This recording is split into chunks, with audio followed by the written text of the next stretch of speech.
रोटी, कपड़ा और मकान। रोटी और कपड़े का इंतजाम तो हम सब कर लेते हैं, लेकिन मकान वो भरोसे का काम है। और इसी भरोसे का नाम है आपका अपना प्रॉपर्टी मैनेजर ट्राइका। जी हाँ, अगर आप उत्तर प्रदेश में घर खरीदना चाहते हैं, प्लॉट लेना चाहते हैं, कमर्शियल प्रोजेक्ट लाना चाहते हैं या बड़ी लैंड डील्स में इन्वेस्ट करना चाहते हैं, तो बस एक कॉल कीजिए। Call Trika 8101108108। Trika tri energy prop solution private limited पिछले 10 सालों से यूपी में भरोसे के साथ काम कर रही है। एक प्रोफेशनल प्रॉपर्टी मैनेजमेंट कंपनी जिसकी कमान संभाल रहे हैं 24 साल का रियल एस्टेट एक्सपीरियंस रखने वाले प्रशांत मिश्रा। ऑथोराइज्ड प्रॉपर्टी हो, रेजिडेंशियल हो, कमर्शियल हो, हाउसिंग डेवलपमेंट प्रोजेक्ट हो या बड़ी लैंड डील, ट्राइका देता है आपको सही सलाह, सही प्रॉपर्टी और सुरक्षित निवेश। अगर आपको चाहिए एक प्रॉपर्टी डॉक्टर जो आपकी प्रोफाइल समझे और आपके लिए सही प्रॉपर्टी चुने, तो भरोसा रखिए ट्राइका पर। लखनऊ के विभूति खंड में स्थित ऑफिस से पूरे लखनऊ और पूरे उत्तर प्रदेश में आपका अपना प्रॉपर्टी मैनेजर, तो देर किस बात की, ट्राइका को कॉल करें 8101108108। Trika, your property your dream safe है। पिछले दशक में हमारे सरकार ने बहुत सारे कदम उठाए हुए हैं जन और संरचना के लिए नए वित्तीय जिसमें बड़े पैमाने पर बढ़ाने के लिए कई पहले की हैं। हम 26 और 27 की बजट हिंदुस्तान के लिए बहुत ही अच्छा बेहतरीन बजट है। यह बेरोजगारों के लिए है, उनको बहुत सारे रोजगार के निर्माण किया गया है, महिलाओं के लिए है। इस बजट के माध्यम से अपने प्रत्येक कर्तव्यों को पूरा करे, यह भाव है। हमारे जो सांसद प्रधानमंत्री हैं, दिख रहा है कि काशी उनके दिल और दिमाग दोनों में बराबर बनी रहती है।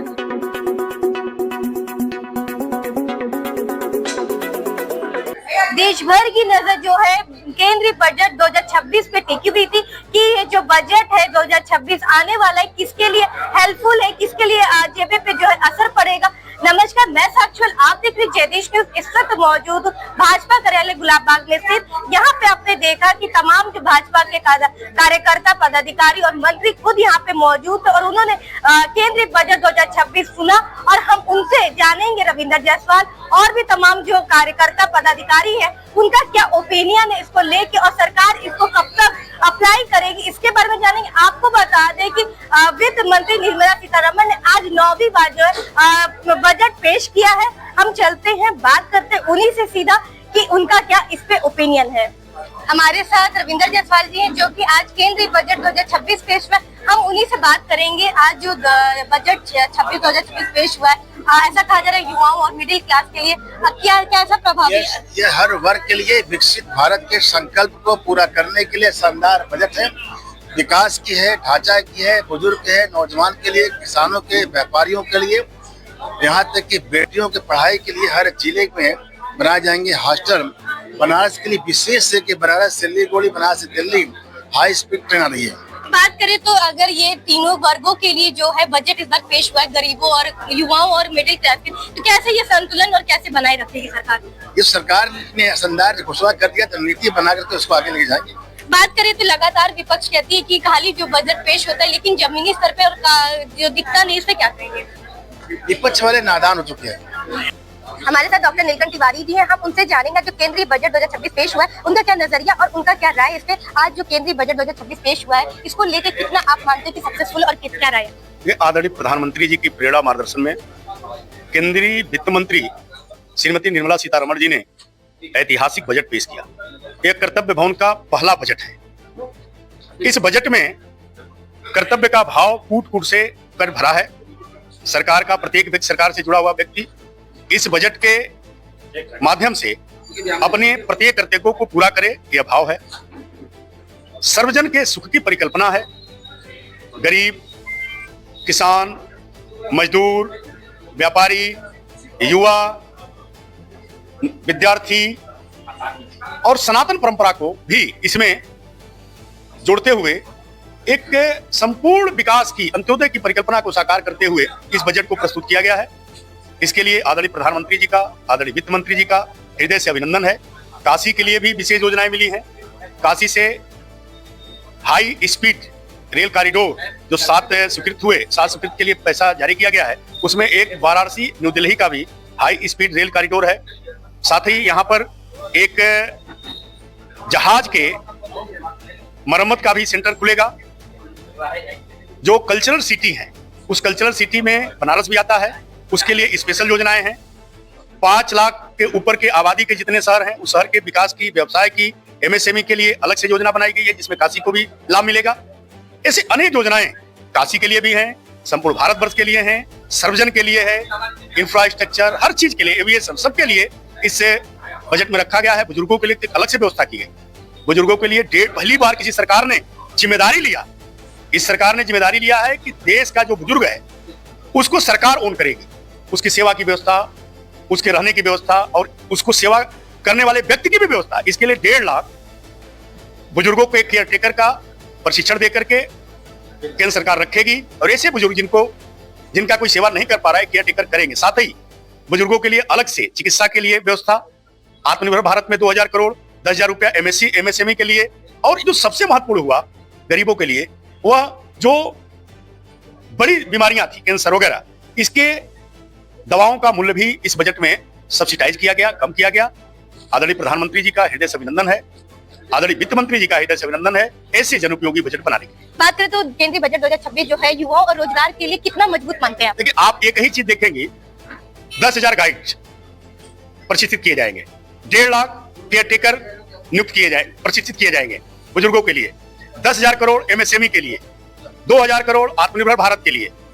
ऐसे अनेक प्रकार की योजनाएं आदरणीय प्रधानमंत्री जी ने इस बजट में रखा है, जिससे नौजवानों को भरपूर रोजगार के अवसर प्रदान होंगे।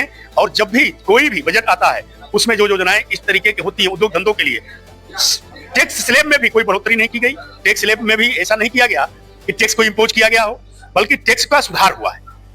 कारपोरेट जगत के लिए बहुत बड़ा एक लाभ है।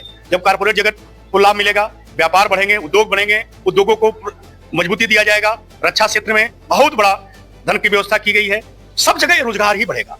इसको लेकर के आदरणीय प्रधानमंत्री जी हमेशा सजग रहते हैं कि नौजवानों के रोजगार सृजित हो, उनका भविष्य सुरक्षित हो, विद्यार्थियों को अच्छी विद्या मिले, सभी को सुख मिले, यह भाव लेकर के आदरणीय प्रधानमंत्री जी ने इस बजट की अवधारणा की है। हमारे साथ MLC धर्मेंद्र सिंह जी, हम आज उनसे जानेंगे जो केंद्रीय बजट 2026 पेश हो रहा है, उनका क्या नजरिया, क्या उस पर अपनी राय देना चाहेंगे। साथ ही साथ आज आपको बता दें कि वित्त मंत्री निर्मला सीतारमण 9वीं बार जो आज बजट पेश कर रही हैं। हम सीधे बात करते हैं धर्मेंद्र सिंह से।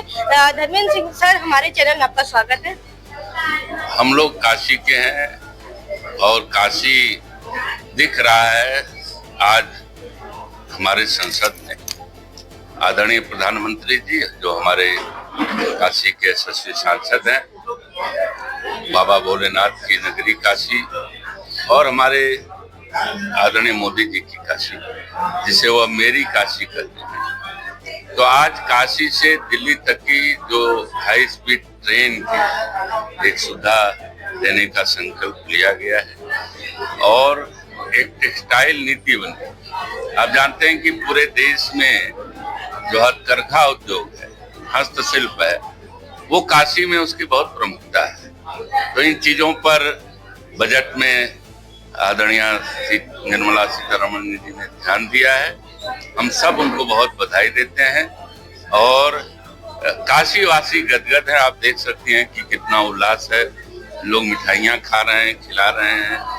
तो ये आदरणीय मोदी जी की कृपा है कि जो अपनी काशी के लिए हमेशा एक सांसद के तहत 2014 से आज 11 साढ़े 11 वर्षों में जो काशी को ऊंचाइयां मिली हैं, जो काशी का मान बढ़ा है वैश्विक स्तर पे, जो काशी को सुविधाएं मिली हैं, भौतिक सुविधाएं मिली हैं, वो अनुकरणीय है, बहुत ही प्रेरक है, प्रेरणादायक है। बात करें बजट 2026 प्रधानमंत्री नरेंद्र मोदी की विकसित विजन को आप कैसे जोड़ते हुए देखते हैं? ये देखिए, जब तक सारे गरीब कल्याण पर ज्यादा जोर हमारे आदरणीय प्रधानमंत्री जी का और किसानों पे है। किसान हमारे देश की अर्थव्यवस्था का रीढ़ है और लगातार किसानों की उन्नति के लिए हमारी सरकार काम कर रही है। और आज देश में एक ऐसा वातावरण बना है जब हम हर क्षेत्रों में, हर हाथ को काम, हर काम में हमारे लोग, तो आज वैश्विक स्तर पे जब हम चमकेंगे, हम विश्व की तीसरी अर्थव्यवस्था बनने की ओर अग्रसर है और ऐसे में हमारा जो 2047 का विकसित भारत का संकल्प है, हम समझते हैं वो अवश्य पूरा होगा। बात करें तो ये 26 जो बजट पेश हो रहा है, इसमें ज्यादातर कहा जा रहा है ऐसा कि युवाओं को और खासकर मिडिल वाले को और कृषि, जैसे आपने भी कहा कि राहत मिलेगा, तो क्या सच में जो है जमीनी स्तर पे ये कार्य होंगे? युवाओं के लिए बहुत सारे काम, बहुत सारी योजनाएं जो प्रधानमंत्री जी कहते हैं कि इस देश में 35% युवा है और हमारी शक्ति का वो केंद्र है, तो युवाओं पर बहुत फोकस है, महिलाओं पर फोकस है। महिलाओं का कैसे प्रगति की जाए, आज ड्रोन सखी, ड्रोन दीदी, ये सब दे रहे हैं आदरणीय मोदी जी। ये निश्चित रूप से देश के विकास के लिए, विकसित भारत के लिए ये सब चीजें आवश्यक हैं जो हमारी सरकार बहुत ईमानदारी से कर रही है। अगर बात करें तो युवाओं और आत्मनिर्भर भारत, युवाओं के लिए इसके लिए स्टार्टअप और रोजगार पर फोकस है, तो इसमें युवाओं को कैसे मतलब जोड़ा जाए और कैसे उनको मिलेगा? प्रधानमंत्री जी कहते हैं कि हमारे देश का युवा रोजगार देने लायक बने और आज बन रहे हैं। हम बनारस में देख रहे हैं आज 6 करोड़ लोग काशी विश्वनाथ मंदिर में आ रहे हैं, तो ट्रेन की सुविधाएं हैं, जहाज की सुविधाएं हैं, रोड की सुविधाएं हैं, इन सब सुविधाओं का परिणाम है। तो काशी कितनी खुशहाल हुई, पूरा पूर्वांचल, बिहार, झारखंड, मध्य प्रदेश जो इसकी सीमा से लगे हुए प्रदेश है, वहाँ के लोगों को रोजगार मिल रहा है। यहाँ से पूरा एक विस्तार हो रहा है, एक दूरदृष्टि जो भारत को चाहिए थी, हमारे माँ भारती के आंचल को सजाने के लिए जो जो चीजें आवश्यक थी वो सब हमारे साथ भाजपा महिला मोर्चा अध्यक्ष जी है, हम उनसे जानेंगे कि आज जो बजट 2026 पेश हो रहा है उसमें जो महिलाओं के लिए बात करें क्या क्या है, और चलिए उन्हीं से बात करते हैं। अपना शॉर्ट इंट्रोडक्शन हमारे। मैं नम्रता चौरसिया, काशी प्रांत अध्यक्ष, वाराणसी। बात करें नमिता जी, आज जो बजट 2026 पेश हो रहा है, कितनी राहत लेके आएगा यहाँ? देखिए, जब भी हमारी जो वित्त राज्य मंत्री है वो महिला है और लगातार 9वीं बार वो बजट पेश कर रही हैं और महिलाओं को विशेष ध्यान में रखते हुए जो ग्रामीण क्षेत्रों में शी मार्ट की व्यवस्था है, मतलब ग्रामीण महिला है उत्पादन में, सामान बनाने में तो हमेशा अग्रणी रही, लेकिन शी मार्ट जब बन जाएगा, एक मतलब व्यापार का केंद्र जब उन्हें मिलेगा तो उन्हें एक जगह मिलेगी अपने सामानों को मार्केट में लाने के लिए। तो केंद्र सरकार ने इस पर बहुत बड़ा ध्यान दिया है। साथ ही आत्मनिर्भर भारत में भी जो पैकेज मिला है तो काफी बड़ी संख्या में महिलाओं ने आत्मनिर्भर भारत में काम किया है।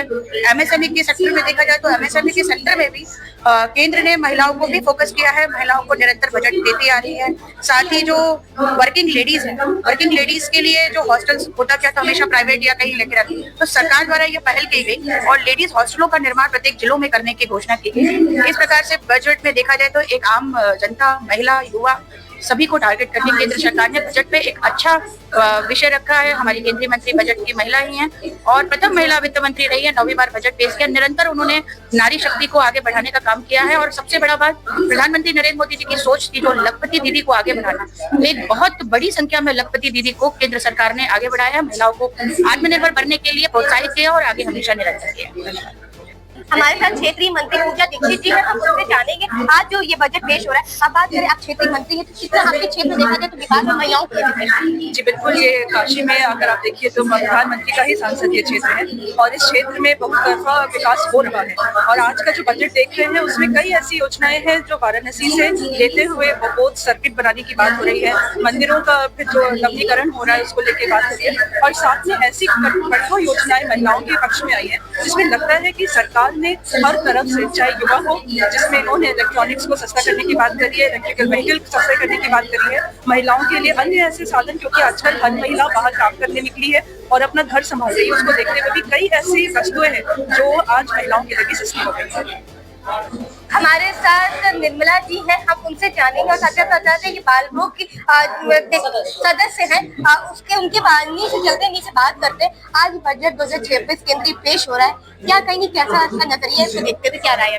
पहले तो मैं यशस्वी प्रधानमंत्री जी को बहुत बहुत साधुवाद और धन्यवाद देती हूँ और बजट जो पेश कर रही है हमारी आदरणीय निर्मला सीतारमण जी, उनको भी और उनके सहयोगी हमारे जो प्रदेश अध्यक्ष बनाए गए हैं पंकज चौधरी जी, उनको भी धन्यवाद देती हूँ, साधुवाद देती हूँ। आज की 26 और 27 की बजट हिंदुस्तान के लिए बहुत ही अच्छा बेहतरीन बजट है। ये सबको फोकस किया गया है, गरीबों को, नौजवानों को, युवाओं को, महिलाओं को, सबको फोकस, किसानों को, सबको देखा गया समान रूप से, कोई अलग अलग नहीं। और जो ये बजट बनाया गया आज का, पहले तो इनकम टैक्स पे छूट मिला और बहुत सारी दवाएं जो कैंसर से मेरा हिंदुस्तान जूझ रहा है उसकी बहुत 17 दवाएं लगभग सस्ती हुई हैं। 5 नई यूनिवर्सिटियां खोलने का विचार बनाया गया है, नए 6-7 जिलों में बनाने का विचार किया गया महिलाओं के लिए, तो महिलाओं पर तो विशेष कर दिया गया, फोकस किया गया। और बेरोजगार जो घूम रहे हैं बच्चे, उनके लिए बहुत सारी नई नौकरियों पर भी दिया गया ध्यान की साल बहुत सारे नए नौकरियां दी जाएंगी, इस बजट में आया है। और सबसे बड़ी बात है कि NRI जो अपनी प्रॉपर्टी को नहीं बेच पा रहे थे, यहाँ पे उनको 10 की छूट मिली है, उनको कोई दिक्कत नहीं आएगी, वो अपनी प्रॉपर्टी बेच सकते हैं। चमड़े सस्ते हुए हैं महिलाओं के लिए, जैसे मत्स्य पालन, पशुपालन, गौशाला, गौ पालन, ये सब पर छूट दिया गया, उसमें हम सभी को रोजगार मिलेगा। लखपति दीदी तो थी ही, लेकिन अब उनकी संख्याओं में और बढ़ोतरी की गई है। बहुत सारे अच्छा, बहुत ही सराहनीय। हमारे साथ चार्टेड अकाउंट शिशिर जी हैं, हम उनसे जानेंगे जैसा कि आज बजट 2026 ऐसा कहा जा रहा है कि मिडिल क्लास को जो टैक्स से राहत मिले, हम चलते उन्हीं से बात करते। आज जो है बजट 2026 पेश हुआ है और ऐसा कहा जा रहा है कि मिडिल क्लास को टैक्स में जो राहत दी जा रही है, इस पर आपकी क्या नजरिया है? अभी पिछले वित्तीय वर्ष में ही बजट में 12 लाख तक की छूट दी गई थी। आज इस बजट में आयकर में जो छोटे व्यापारी हैं उनके लिए एक नई योजना उन्होंने लाई है। उनको आयकर में होने वाली दिक्कतों के लिए समाधान की योजना लाए हैं, जिससे उनको जो इन्हीं कारणों से परेशान होना पड़ता था, जिनकी बहुत ज्यादा शिकायत हो रही थी, उससे उनको मुक्ति मिलेगी। आप बात करें तो काशी में जो है ज्यादातर ऐसा कहता था आम मिडिल क्लास के लोग रहते हैं, तो इतनी सुविधाएं जो है अभी तक मिली है आम पब्लिक को। इस बजट में हमारे जो सांसद प्रधानमंत्री हैं, दिख रहा है कि काशी उनके दिल और दिमाग दोनों में बराबर बनी रहती है। सबसे पहला उन्होंने काशी में पूरे देश में 7 हाई स्पीड रेल कॉरिडोर बना रहे हैं। उस 7 में से 2 काशी को हैं, एक बनारस से सिलीगुड़ी और एक बनारस से दिल्ली। दूसरा 5 इन्होंने वाटरवेज शुरू की योजना, जिसमें एक वाराणसी है। जो शिप जहाज के मरम्मत का केंद्र 2 बनाए हैं, एक काशी और एक पटना। उसके बाद काशी को इन्होंने हैंडलूम सेक्टर, जो काशी में साड़ी और इनका उद्योग है, इसके लिए 10,000 करोड़ का हैंडलूम का विकास के लिए बजट दिया है, जिससे काशी प्रत्यक्ष रूप से लाभान्वित होगी। काशी में विरासत की थीम जो पुराने कार्य है, लकड़ी खिलौने, उसको देखते हुए जो 7 प्रमुख बिंदु उन्होंने बनाए हैं, उसमें विरासत में किए हुए व्यापारों का प्रत्यक्ष उल्लेख है। काशी में छोटे व्यापारी रहते हैं, MSME में इस बार काशी पूरे MSME सेक्टर के लिए उन्होंने विशेष किया है, जैसे छोटे शहरों में उसका जो काशी उसी में आता है, उसको प्रत्यक्ष रूप से काशी को लागू। बात करें तो जैसे कि टैक्स की बात करें तो किस किस स्लैब में जो है छूट मिलेगी? स्लैब अभी क्योंकि पिछले साल सरलीकरण हुआ है, कई साल टैक्स में छूट नहीं दी है। अगर इनडायरेक्टली देखें तो उन्होंने जैसे 1 करोड़ तक की प्रॉपर्टी विदेशी बेचा, उसको समस्या होती थी, उसका सरलीकरण किया है। जो अपील जमा करने, जब कोई कार्य लगता था हम अपील जमा करते थे तो 20% टैक्स जमा करना पड़ता था, उन्होंने अब उसको घटा के 10% कर दिया है कि अपील के निर्धारण तक आपको वो भी टैक्स अमाउंट का, ब्याज और पेनाल्टी को नहीं, छोटे मुद्दों पे पेनाल्टी को उन्होंने हटाया है। तो टैक्स में क्योंकि नया एक्ट होने के बाद भी अभी था, उसमें इन्होंने इतना ये सारा छोटे व्यापारी जो लिए है, जिसमें काशी के लोग प्रत्यक्ष रूप से लाभान्वित। यह बेरोजगारों के लिए है, उनको बहुत सारे रोजगार के निर्माण किया गया है। महिलाओं के लिए है, बहुत सारी चीज गृह उपयोगी वस्तुएं सस्ती की गई, मोबाइल सस्ती की गई, जूते चप्पल सस्ते किए गए, माइक्रोवेव सस्ते किए गए। हमारे प्रधानमंत्री जी दूरदृष्टि के ध्यान में रखते हुए और 2047 को देखते हुए ये बजट का निर्माण किया। बहुत बहुत धन्यवाद।